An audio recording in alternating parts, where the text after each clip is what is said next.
नमस्ते। नमस्ते। आइए ना, कैसे हैं आप? मैं अच्छा हूँ। आइए ना।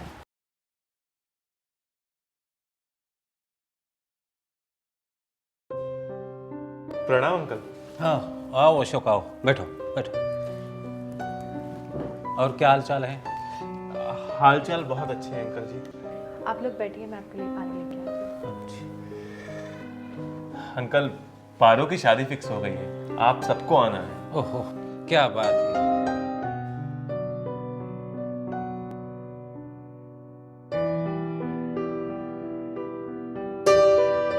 मेरे दोस्त की बेटी इतनी बड़ी हो गई, वाह, वाकई में खुशी है।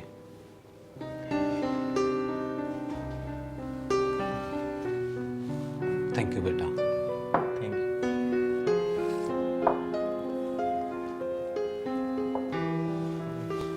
वैसे अंकल, आप बुरा ना मानो तो एक बात कहूँ? हाँ हाँ, बोलो, क्या बात है? अभी आपको अपनी बहू के बारे में कुछ सोचना चाहिए। मैं कुछ समझा नहीं। अरे अंकल, इसे कब तक घर पर ऐसे बिठा कर रखेंगे? पूरे समाज में बातें हो रही हैं। आपको अपनी बहू की ना दूसरी शादी कर देनी चाहिए। तो लोगों के कहने से मैं अपने तौर तरीके बदल दूं? नहीं अंकल, वो बात नहीं है। ज़माने के हिसाब से चलने में ही समझदारी है। अगर आप कहें तो मैं किसी को ढूंढ दूं? तुझे किसी को ढूंढने की जरूरत नहीं है। तू सिर्फ अपनी बहन की शादी में ध्यान दे और दूसरों के मसलों में अपने आपको मत घुसा। रीति रिवाज नाम की भी कोई चीज़ होती है। अरे हमारे ज़माने में तो विधवा बहुएं सती हो जाया करती थी। रही बात लोगों की, तो उससे मुझे कोई फिक्र नहीं है। मेरी बहू मेरी बेटी से शादी किया तो पूरी ज़िंदगी ताउम्र चाहे विधवा ही सही यही रहेगी। अरे अंकल, मैं तो बस... क्या मैं तो बस? तुम कार्ड के बहाने ये सब बातें करने आते हो? इनविटेशन कार्ड तक तो ठीक है बात, लेकिन आइंदा मेरे बहू के बारे में बात की, शादी की, तो मैं भूल जाऊंगा कि तो मेरे मित्र का बेटा है, समझा?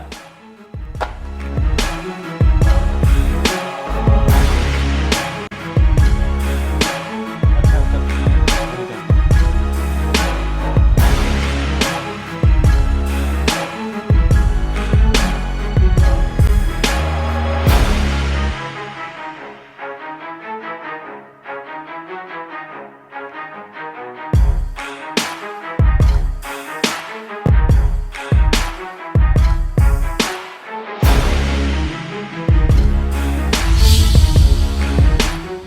कितने सपने लेकर आई थी इस घर में, और क्या हो गया मेरे साथ।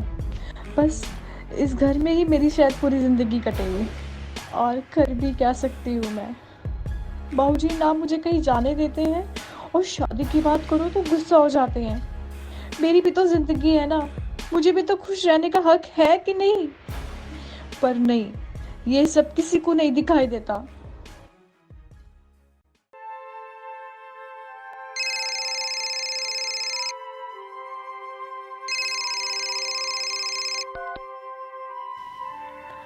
हेलो बाबूजी। हाँ बेटी, मैंने इसलिए फ़ोन किया कि मुझे आने में थोड़ी देर हो जाएगी और थोड़ी देर बाद अर्जुन आएगा घर पे। अर्जुन? अरे मेरे दूर का रिश्तेदार है सुभाष, उसका बेटा है, नौकरी के लिए आया हुआ है बम्बई, तो उसको तुम गेस्ट रूम में ठहरा देना, ठीक है बेटा? ओके ओके, ठीक है बाबूजी।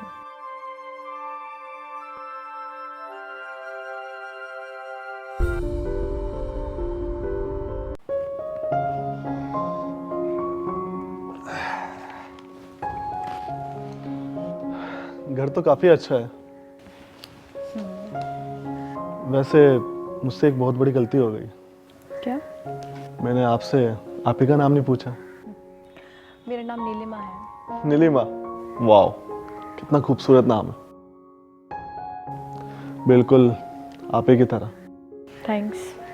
एक्चुअली मैंने देखा कि आपका मूड कुछ अच्छा नहीं था, तो सोचा बात करके चीयर अप कर लो।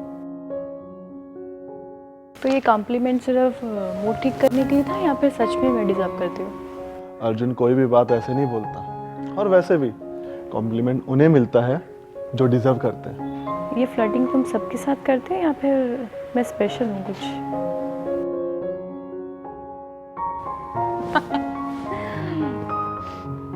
चलो, तुम्हारी साइड वाले चेहरे पे हंसी तो आई। मुझे सच में इसकी ज़रूरत थी। Thank you. यही तो खूबी दी है भगवान ने, लड़कियों की हर जरूरत मुझे मालूम पड़ जाती है। वैसे अंकल कब तक आएंगे? वो आने वाले होंगे, रास्ते में है। अच्छा, आपसे एक बात पूछूं, आप उनकी बेटी हो? मैं उनकी बहू हूँ। मेरे पति अब इस दुनिया में नहीं रहे हैं। क्या हुआ, फ्लर्टिंग भूल गए मेरी सच्चाई जानकर? मुझे किसी के अतीत से कोई फर्क नहीं पड़ता, और जो मुझे अच्छा लगता है मैं उसके लिए कुछ भी कर सकता हूँ।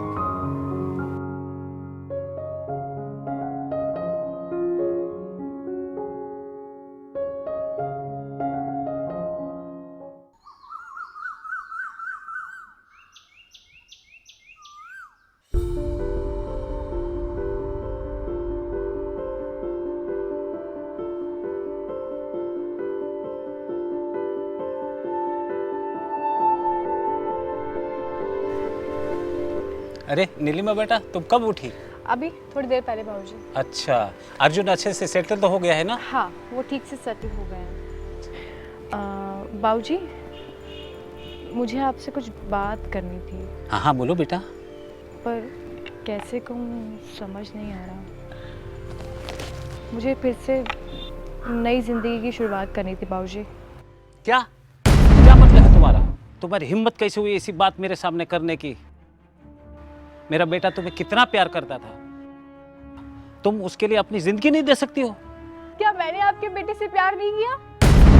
पूरी जिंदगी दे दी मैंने उसको। पर सच्चाई यही है कि वो इस दुनिया में नहीं रहे अब।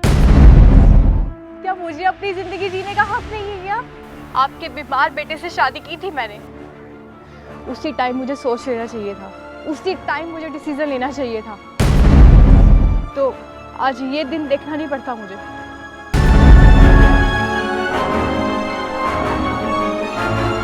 खुश नसीब हो कि अभी तक तुम जिंदा हो, और कोई होता तो शर्म से अपने आप को मार देता। तुम मनुष्य हो, मेरे बेटे को खा गई।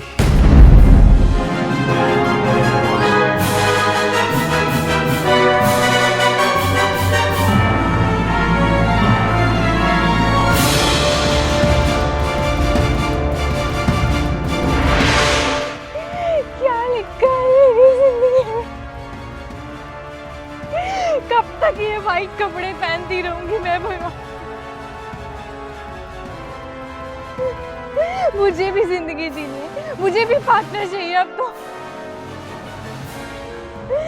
और नहीं जी सकती मैं।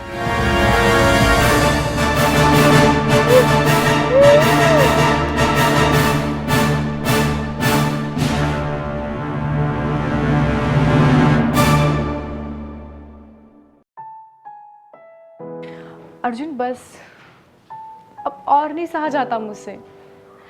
तुम्हें मालूम है, जब से अक्षय मेरी जिंदगी से गया ना, सारी खुशियां छिन गई हैं, सारे रंग छिन गए हैं मेरी जिंदगी के। मुझे नहीं जीनी है ऐसी जिंदगी। मुझे दोबारा मौका दो, मुझे निकालो इस जिंदगी से। नीलिमा, मैं तुमसे वादा करता हूँ, मैं तुम्हें वो सारी खुशियाँ दूंगा जो तुम्हें पिछले कुछ सालों में नहीं मिली। I love you, Nilima. I love you too, Arjun. तुम्हें मालूम है, अक्षय के चले जाने के बाद मैंने क्या क्या नहीं सहा। लोगों के मुंह से अपने बारे में क्या क्या नहीं सुना मैंने। लोग मुझे किस नज़रों से देखते थे, ये तो बस मुझे ही मालूम है।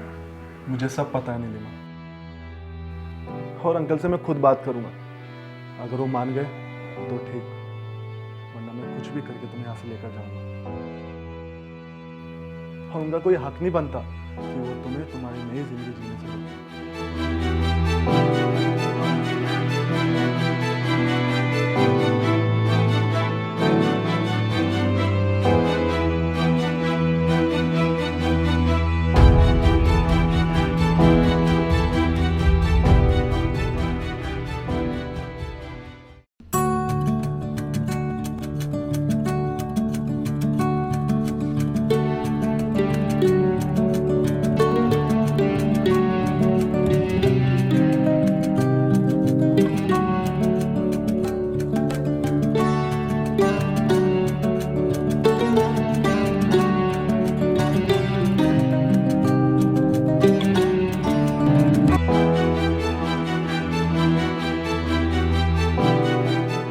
बहू ने तो आज सारी मर्यादा को लांघ दिया है।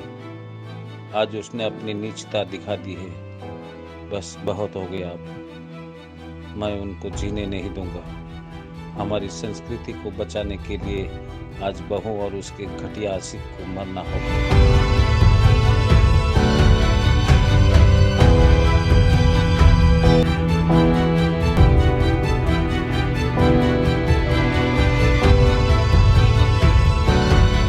बहू,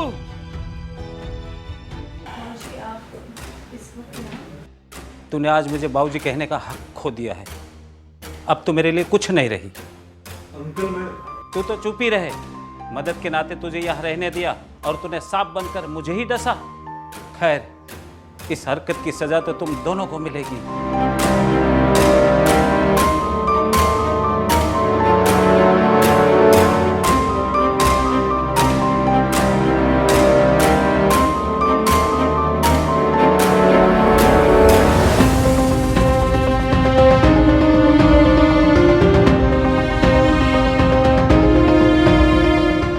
इन्होंने अपराध की सजा मौत है, इसलिए तुम दोनों को मरना ही होगा। पर कहानी में एक छोटा सा ट्विस्ट है। मैं या कोई और नहीं मारेगा तुम्हें, बल्कि तुम दोनों एक दूसरे को खुद खत्म करोगे। पर हम ऐसा क्यों करेंगे? क्योंकि अगर तुमने ऐसा नहीं किया तो ये वीडियो हर जगह पहुंच जाएगा। हर घर में फेमस हो जाओगे तुम दोनों। हर जगह तुम्हारे ही चर्चे होंगे। हाँ, इसमें मेरा भी मजाक बनेगा, पर इसमें सबसे बड़ा मजाक तुम दोनों बनोगे।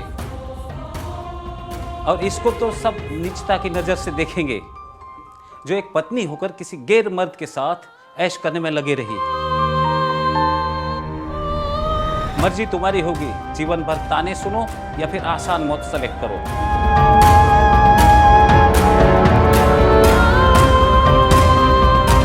ये दुनिया वाले हमारे प्यार करने वालों को कभी नहीं समझेंगे।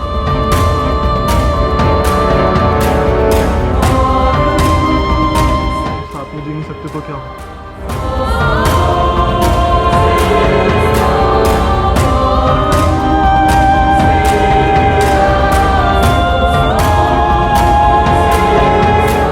साथ में मर तो सकते हैं।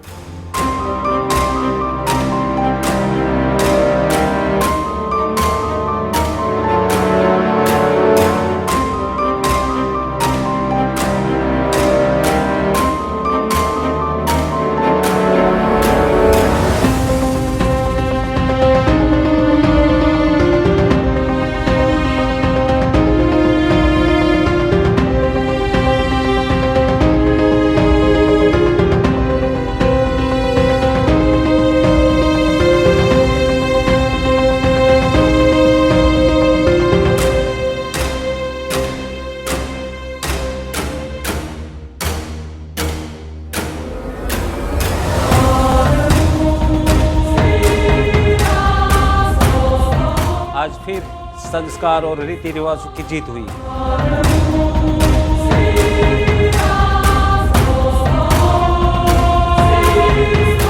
आज फिर ये साबित हो गया कि जो भी इस रीति रिवाज के खिलाफ जाएगा उसे अपनी जान से हाथ धोना पड़ेगा।